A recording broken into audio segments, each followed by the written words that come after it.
It's Red Eye Radio.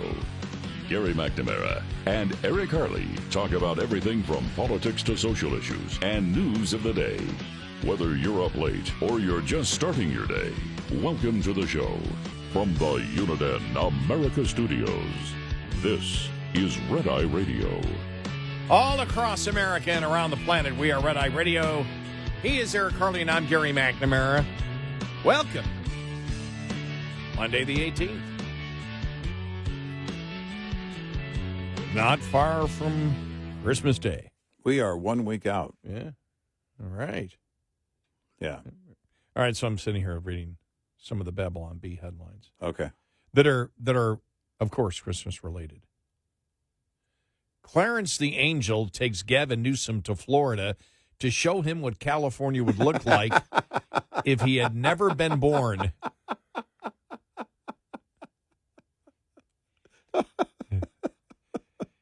They all relate to the holiday spirit in some manner or form. I guess so. I was thinking about the bank scene in It's a Wonderful Life. But if, Hunter and James Biden showed up. Well, come on, Hunter. How much do you really need? I don't know, 1.1 million a month. Oh, come on. That's not reasonable. That's what I'm getting from the Chinese, so. Yeah. It's been on one of my streaming channels. I think it's the LG channels that I have. Yeah.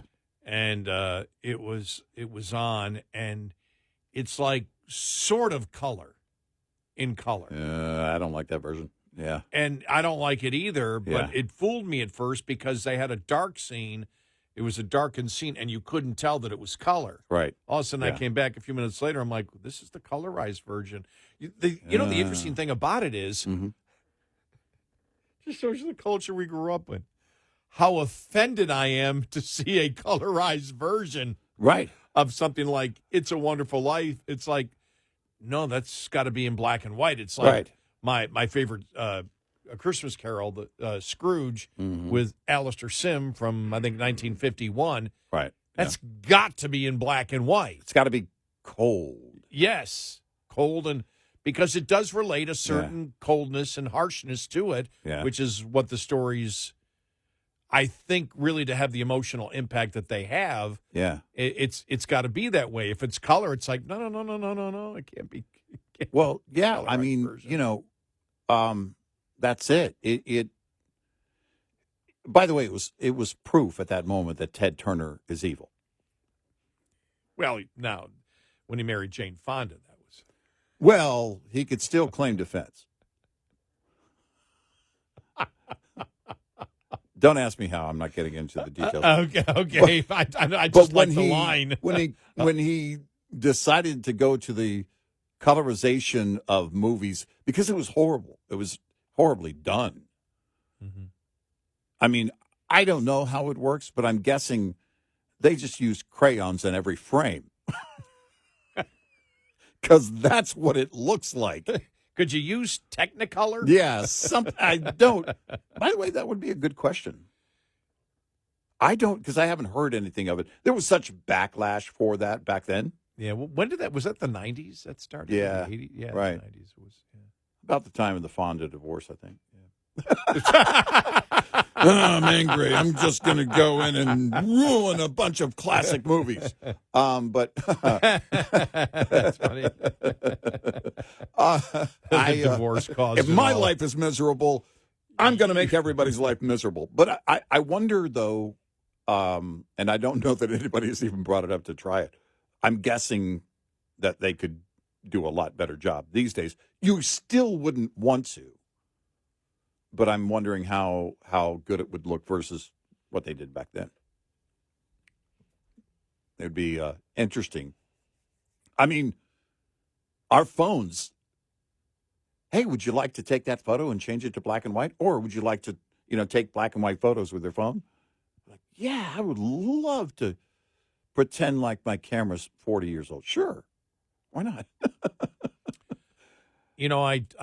we were at when my mom was alive, we went to like this Oh, it was like a farm, and they had the animals and everything else, and you could go see it. Right. And I took all the pictures in black and white, and they're some of my favorite pictures. Oh, I love it. Because our grandkids, we've got a lot of black and white photos. Because it shows myself, my niece, and nephew when they were young. Yeah. It looks like we're in the Old West, except I have my sneakers and shorts on, which is a instant giveaway that this wasn't 1850. Yeah.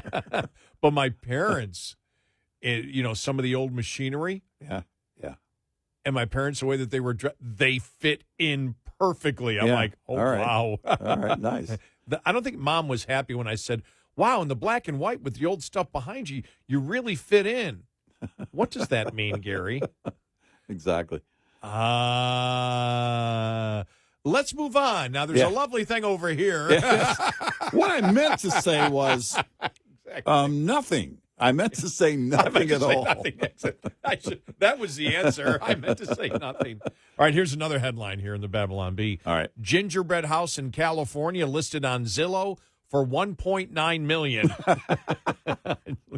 Love it. Oh, man. And finally, it's a great time. This is a headline in the Babylon Bee. It's a great time to buy a house, says realtor who gets paid if you buy a home. Of course. Oh, man. Yeah. Funny stuff. Yeah, they're so great, by the way. That must be a fun job. That must be a great job. Working at and I've said this before. I was, as a kid, and we were all into it. I mean, we were all into Mad Magazine. Oh, yeah.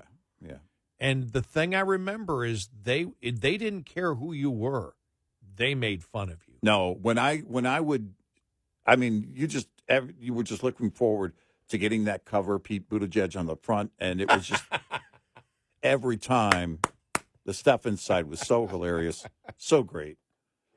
It was. No, I mean it was, but the Bee is doing it every day. They're cranking out stuff all the time. It's so funny. Oh, they're cranking out a lot more than you ever, because it was the magazine came out once a month. Once a month. Yeah.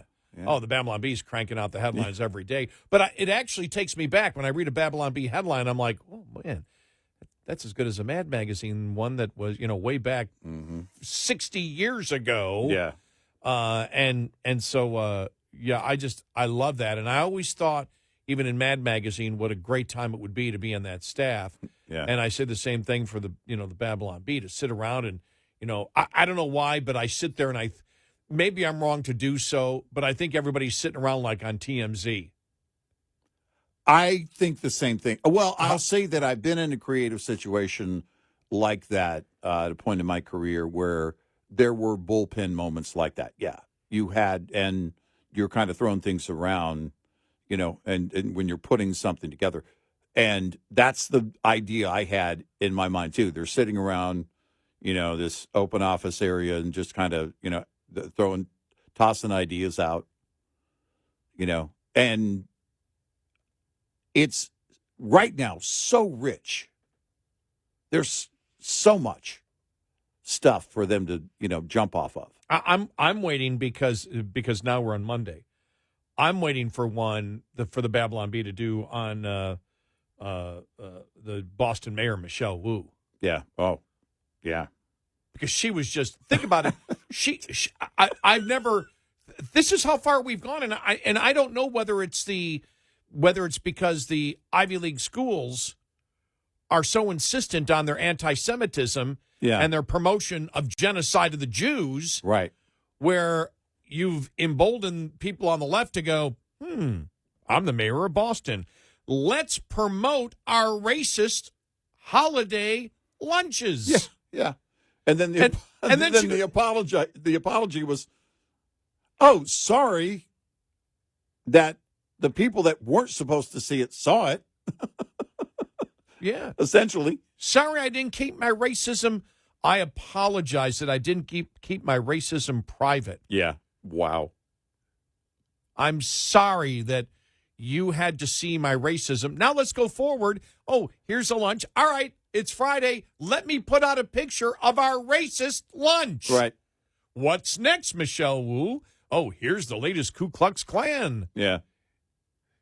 holiday dinner. Man, it's, Let's check out the White Aryan Nation's tanning contest. Right.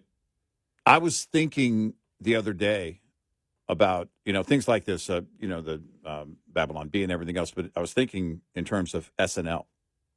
You think of and they really got hammered over the whole Stefanik thing. Yeah, they weren't looking for humor.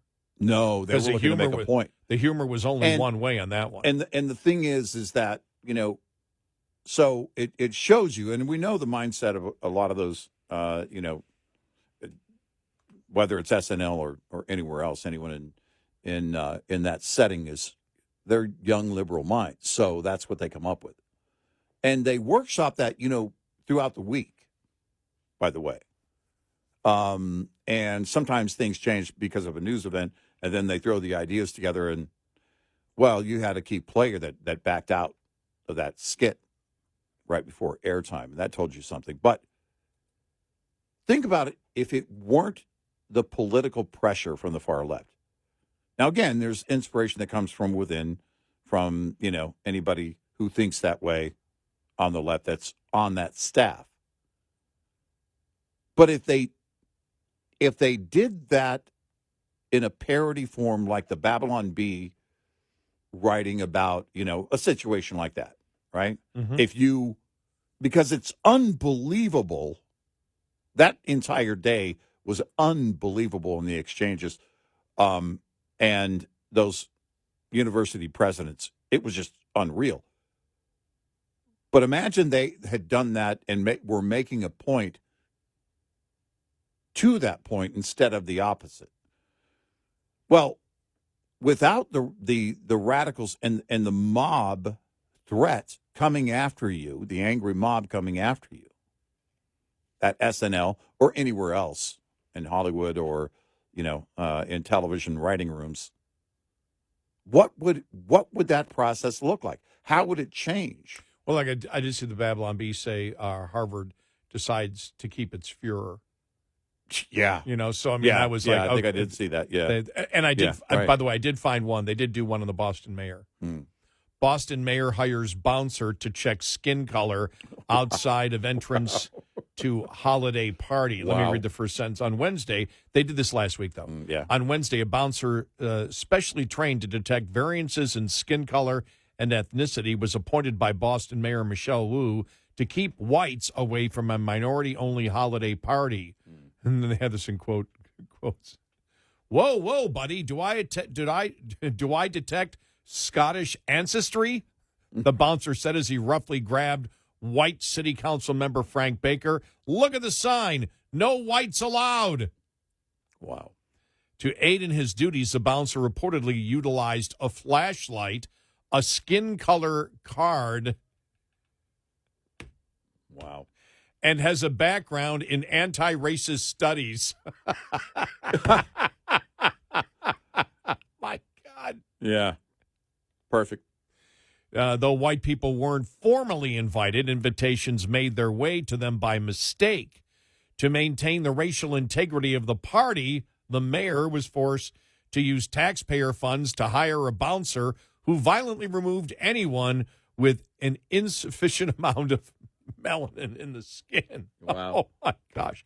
Look, I'm just doing my job, the bouncer said, speaking on condition of anonymity. I just have a gift of sniffing out white people. It's both a gift and a curse. Wow. Okay, see, look at all the thought that goes into writing that. Yeah. I say that must be a fun job. And it is ripe with so many stories and headlines being able to do that. But man, they make the point through the comedy. The comedy lives in the absurdity. Yeah, exactly. And part of the absurdity was her coming out with the picture and then bragging about it. Two absurdities, actually three. Number one, doing that. Yeah. Number two, the apology. Because the apology was the thing last week when I saw the headline, oh, she's apologizing for doing it. Mm-hmm. No. Right. Yeah, no. She was apologizing for sending out the email to all the white people who thought they could come to the lunch, and they weren't allowed to come to the holiday party. Right. And so that's what she was sorry. Well, then what's she sorry about? She's sorry that she got caught being a racist. Right. Because why isn't if it's right what you're doing, no apology is necessary. But you're apologizing because you couldn't keep your racism private. Right. I'm sorry. That's hilarious. Yep. And then in a bizarre way. Right. It's absurd. It's so absurd, right?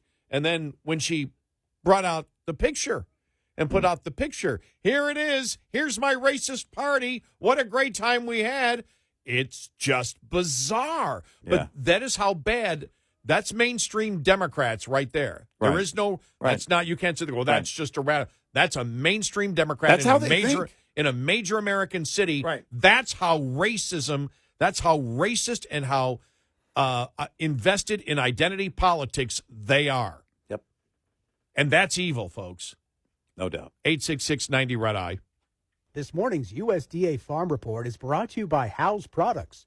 Tested, trusted, guaranteed since 1920. When it comes to the makeup of farms in the U.S., most, 97% specifically, are family farms, and most of those, 88%, are small-size family farms. But what is the makeup of production by commodity for farms? USDA economic researcher Catherine Lacey says based on the latest America's Farms and Ranches at a Glance report covering calendar year 2022, large-scale family farms dominate the production of most commodities, including beef, hogs, cash grains and soybeans, cotton, dairy, and specialty crops. In the remaining two commodities, poultry and eggs, and hay, small family farms and mid-sized family farms dominate the production. As for non-family farms, commodity production value ranges from 5% of all poultry and eggs produced in our nation last year to 19% of all specialty crops produced in 2022. I'm Ron Bain reporting for the U.S. Department of Agriculture in Washington, D.C. This report brought to you by Cenex Fuels and Lubes. We'll be right back with more Red Eye Radio with Eric Harley and Gary McNamara.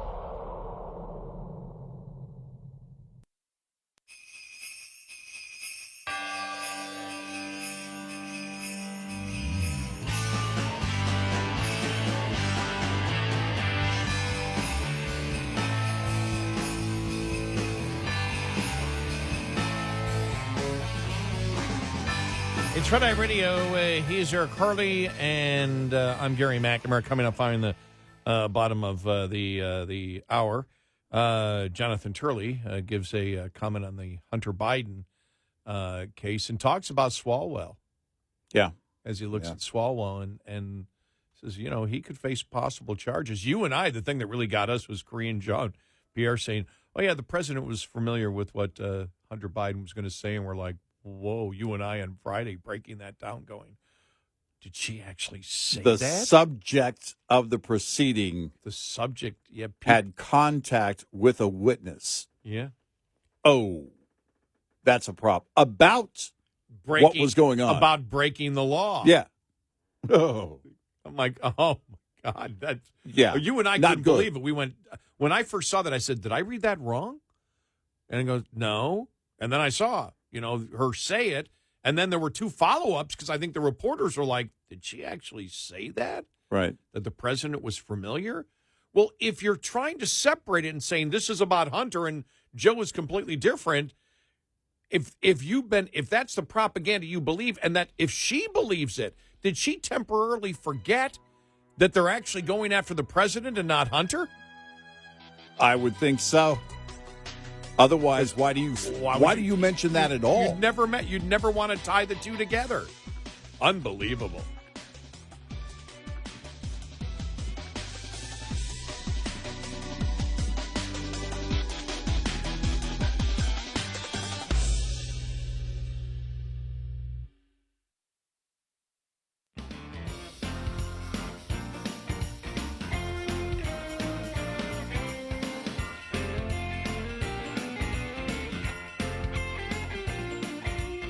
You're listening to Red Eye Radio from the Uniden America Studios. And he's Eric Harley, and I'm Gary McNamara.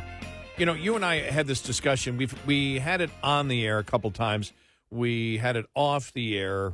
I don't know if it was before the show began or whatever. But we were just saying, if you're somebody who's an independent and you want to know where the country is going, I think what you look at is people that have changed completely what their outlook has been between the two parties, especially those Democrats that have, in essence, left the Democratic Party to become Republican or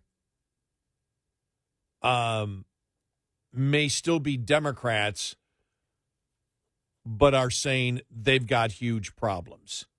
Right. And some of the people that we've looked at before, because you and I've said it, and I actually got emails from Republicans going, I can't believe you said that, but I thought they're going, we're thinking the same thing.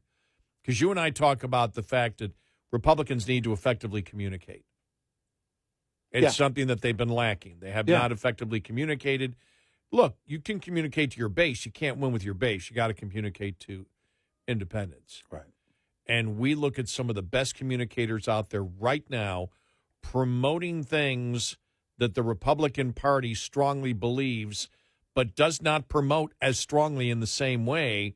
And you're looking at people like Barry Weiss, former New York Times writer and editor. You look at Matt Taibbi, you look at Matt Schellenberger, you look at Jonathan Turley. You know, you can look at Dershowitz a little bit, who's done the same thing. Right. But these are all people that have been loyal Democrats, and they are articulating the principles of conservative thought that the Republican Party should be pounding on each and every day. But maybe they view that these people have a tremendous amount of credibility in that area, and, you know, people view them as partisan, so let these other people go at it.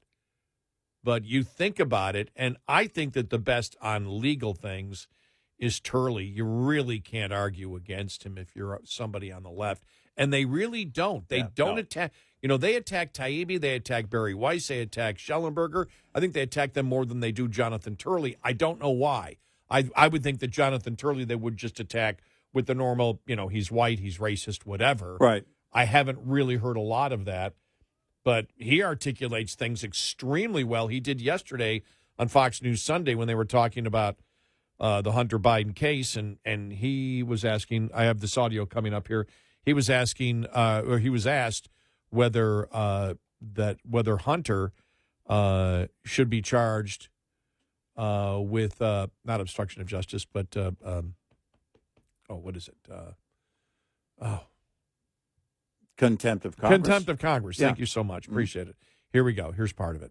I think he should be. He's in flagrant contempt. This was a valid subpoena, and he went to the Capitol to essentially blow a raspberry at the House. He did it from the Senate side, so the Sergeant of Arms couldn't pull him in. But there was no question about it. The arguments being made that somehow this was not valid because there was a vote later on impeachment is nonsense. I mean, this was an oversight committee. It was issued under 2 committees and 3 different grounds for jurisdiction. To me, the question is not whether he could be charged with contempt. The answer is most certainly yes. The question is, what do you do with Eric Swalwell? You've got a congressman who arrived with him, facilitated what may be a federal crime, and to defy his own house on a valid subpoena. Yep. Well, there you have it right there. The other thing that he's been pounding the last week is the Democrat talking point that Biden only loved his family and he didn't take any money himself. And he goes, that's the worst argument that Democrats are making, right? That only his family was enriched. And if your family is enriched, then you can't be charged with influence peddling and or bribery if it becomes a, criminal act, that you can't be charged only if you yourself get money. And he goes, I have no idea, because they must be desperate for throwing that out, because anyone knows that doesn't hold any water in any type of bribery investigation. Yep. And, look, as we have mentioned, the flow of money means everything. And now that we see money has gone to Joe, this is going to, where the GOP goes with this in this official proceeding and how this moves on in January, I think it's going to be fairly explosive. I don't know that people are paying attention or considering how the GOP might move on it and this is considering what they've done up until now. The vote happened right before the Christmas break to make it official. So now they can move. And you've got, not just Swalwell, but as we mentioned earlier, Joe Biden himself making contact with Hunter or vice versa. But there was communication between the two, and they talked about it. We heard that from KJP. By the way,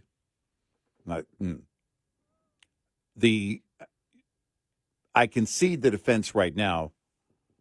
Oh, no, she was wrong about that. They didn't talk about it. But they didn't say that yet. They haven't come out. Because you would think, by the way, why hasn't anyone at the White House said, hey, you can't do that. You can't say that. We can't have that out there, and just corrected it without any reporter even asking about it? Why haven't they done that on their own? She was wrong about that. Want to correct something that was said. That's not what happened. It didn't. She misspoke. Whatever. If they did, I didn't see it. Right. And I would have thought that would have made the news somewhere. Especially conservatives would have brought it out. I would think Right. Turley would bring it up or somebody. Because I think Turley did bring that up. I mean, but that blew our mind. Right. That absolutely blew our mind when Karine Jean-Pierre said that, and the reporters picked up on it. Right. Well, I guess my point on Turley would be, I didn't see anywhere where the White House corrected it. No. Because Turley would have certainly commented on that. Well, she didn't even, because when they asked her afterwards, you said that the president knew about it. Or did the president help write it? I don't know anything about it. I don't know anything about it. I don't know anything about it. Mm-hmm. And there was a point where I think she realized what she did, that she opened the door. And as we explained, the Democrats have been so passionate about saying this is all about Hunter, none of it's about Joe, where you start wondering, the George Costanza line, it's not a lie if you believe it. Right, exactly. But they were been so insistent going, it's all about Hunter. None of it's about Joe. Joe just loved his kid, and his kid ripped him off. Yeah. Well, you saw with the other influence peddling from that Louisiana businessman for one of the brothers. Right. That came out over the weekend. We have stated, well, no, actually it was you saw a number of schemes, not only Hunter Biden, but the brothers of Joe Biden, that then they took the money and put it through the funnel of bank accounts and LLCs and funneled the money, all to the entire family. And so unless the family didn't question, why are we getting hundreds of thousands of dollars, which we believe they would, that everybody, the fallback position for the media and Democrats is everybody in the Biden family was ripping off Joe.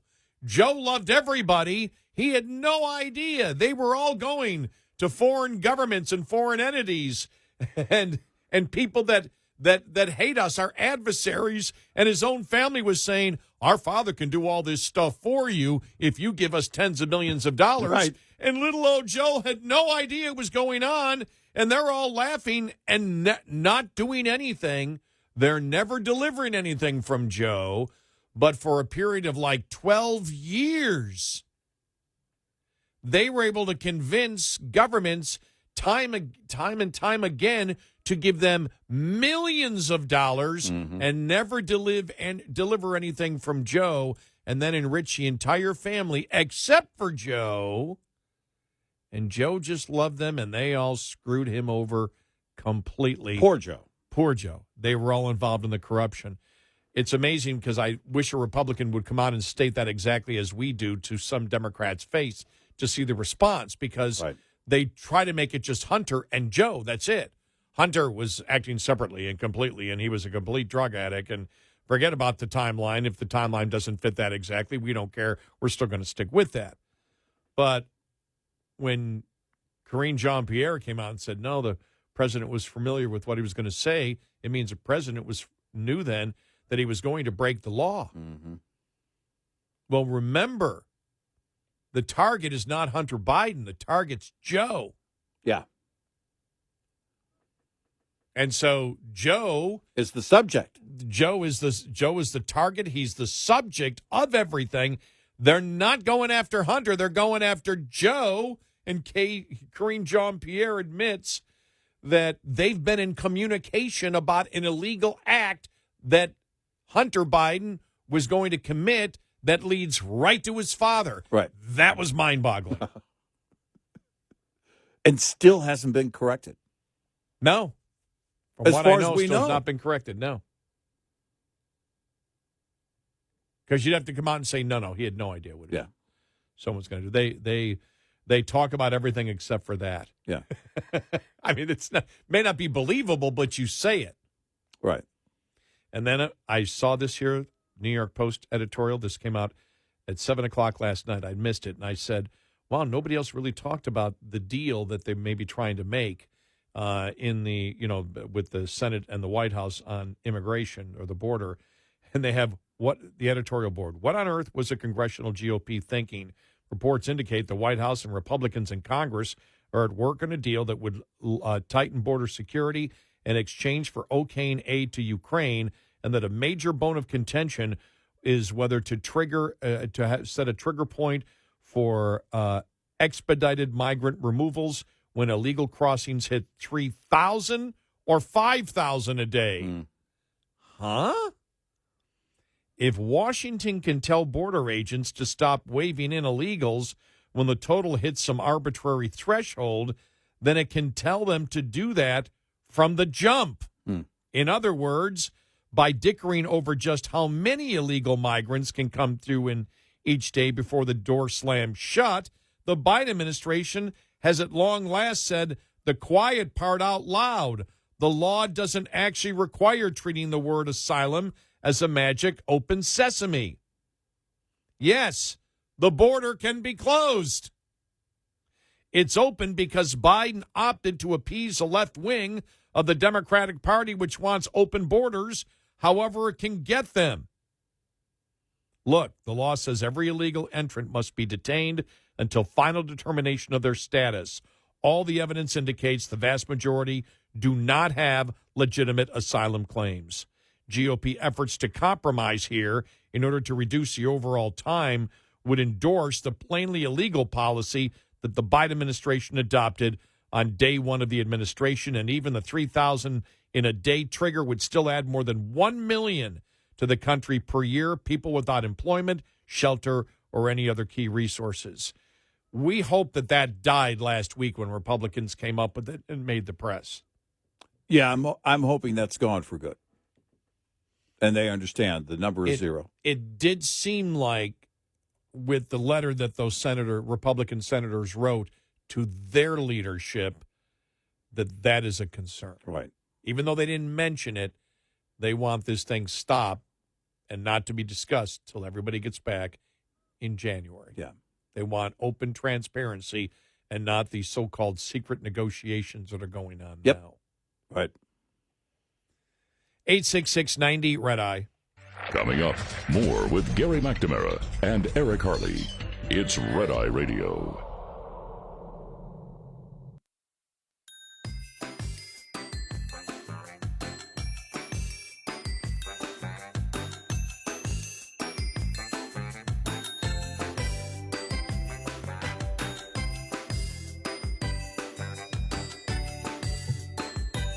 It's Red Eye Radio. He's Eric Harley, and I'm Gary McNamara. Good morning. How's everybody doing? Everybody feeling good, huh? Getting ready? I'm feeling pretty good. Everybody get their shopping done? Here's the thing. We don't do a lot of shopping now. I don't do a lot of shopping. Neither do I. But even back when I did, I would have it out of the way. because the final week, I like to just, if something just, pops up in my mind, hey, I want to do this for the grandkids. Just something small, nothing big because I'm real cheap. But, that kind of approach, just, you know what? That's my last minute running around is that, all right, if I'm out and about and I think of something, all right, hey, maybe they'll like this and grab them something, Now, and see, there's a rule for me when I go back, and everybody knows it. The only one that doesn't abide by it is my younger sister. Don't give me anything. Yeah. Because I have to take it back. Oh, yeah. And I don't check baggage. I haven't checked baggage in over 10 years. I'm not checking exactly. baggage. No, that's a great point. Yes, exactly. Yeah. We're getting nothing for Gary. Yay! Exactly.